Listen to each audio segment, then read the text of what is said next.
Hello everyone, Evasion here, and welcome back to another video. In today's video, I wanted to talk about the changes that are coming for rogues in 10.1 and how I think the spec will be in a better place than it is currently. And also, I would like to talk about how these talents kind of support the original Secret Technique build that I was playing, and I'm going to talk about tier sets and how I think we'll end up gearing our characters this season. This isn't going to be a guide or anything like that. I just want to kind of talk to you guys about retail because it's been a little while, and I have been playing a little bit, but I haven't really posted much retail, so I'm sure a lot of you in the comments will be excited to see some retail rogue stuff from me. Without further ado, let's hop into it. And also, if you like this video and you want to see more like this, of course, like the video for the algorithm. Let's hop into it. I'm not sure how many of you have been playing Subtlety in the meantime. A lot of you have probably switched over and played Assassin. However, I have not been playing Assassin at all, not been playing Outlaw. Whenever I log into retail, I am always figuring out how to make sub work. I have in some way become an extremist for sub. I don't really know how it happened, but I feel as though Assassination has too much ability bloat, and it's not really that appealing to play for me at the moment. So I've been enjoying sub, and I've been having a lot of fun playing with Discipline Priest, actually, because of Dark Archangel, to help offset the lack of damage that we don't really have at the moment. However, with offensive support, you can still definitely get kills. Here is the other Subtlety build that many rogues who are still playing sub have been playing. Something similar to this, utilizing a Dark Brew talent and Secret Technique still. However, we don't have the Rotten with this build for the cooldown reduction. I think that this build is actually pretty good, and there's some situations where this build is better. It has 8-second dance, it has more overall damage and more burst. However, it can't burst as frequently, and in some games, especially when you're just kind of hanging out at lower ratings where people react really fast, you can rush down and win a game with Invigorating Shadow Dust much faster. This is only 15 seconds in PvP instead of 30, but it is still really good. It allows you to do a lot of cool things like double kicks, have more mobility, kidney shot into kidney shot, and a few other things. I usually prefer to play the original Secret Technique build. The talents that we will be getting, we're getting an update to this honor talent called Thief's Bargain. Currently, Thief's Bargain, when we use it, it reduces our damage by 10% on retail here, but on the PTR and next patch, it's only going to be reducing our damage by 6%.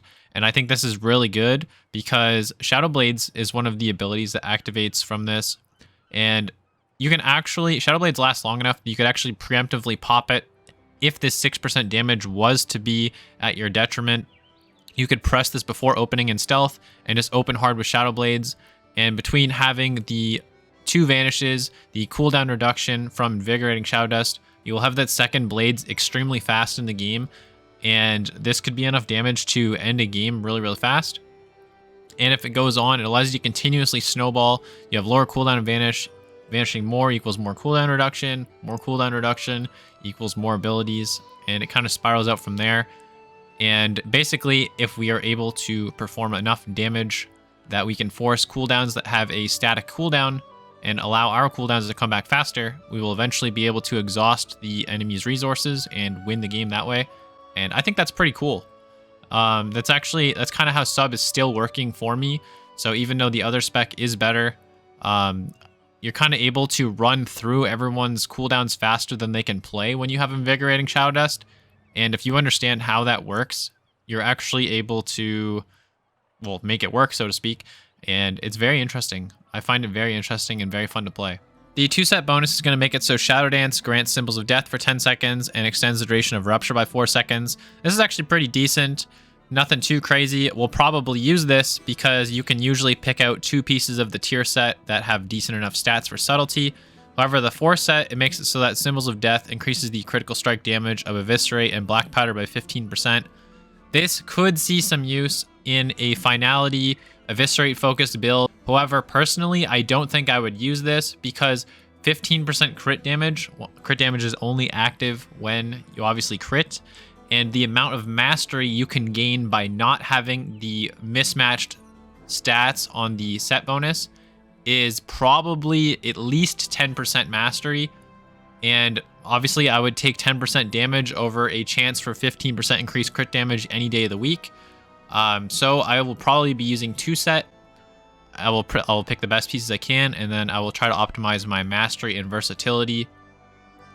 Nonetheless, it's cool to see that we still have set bonuses going forward. I do enjoy playing with set bonuses and being able to mix and match. It's something that you can kind of do to tweak your character, make it potentially different from somebody else's, and I definitely enjoy that. As far as damage goes, we will be seeing a little bit of a damage increase to Backstab in PvP, as well as Gloomblade. This is actually interesting because there are some rotations where you can weave in a Gloomblade for an extra Daunt stack, and I actually think that it will be hitting harder than Shadow Strike. I mean, in PvE currently with the build you play, it already does. So Gloomblade might be pretty interesting. Shadow Strike damage will be increased by 8% as well, and Eviscerate damage will also be increased by 8% in PvP. And they are also, there's currently a 30% damage reduction on Secret Technique in PvP, and they are going to be dialing that back to only 25%. So a little slight buff there. Overall, this is probably going to make sub good. It won't be like how it was earlier in the expansion, but I think that they managed to dial this back enough that it'll be good. They're also buffing Death from Above, which deals a 10%, formerly 10% increased damage Eviscerate with a very long animation, which you can usually use to immune crowd control, which is pretty cool. They're actually making it 15% damage increase. So that plus this Eviscerate, you could potentially set up a Finality, use like a throwaway Eviscerate to get the buff, and then go for a massive Death from Above and Secret Technique, and can probably get some pretty insane burst damage. Lastly, I wanted to talk about some honor talents that are being changed for the patch that I didn't already mention in the video. They are updating Dagger in the Dark. Formerly, this would increase the damage of our next Shadow Strikes on the target after stalking the target before coming out of stealth.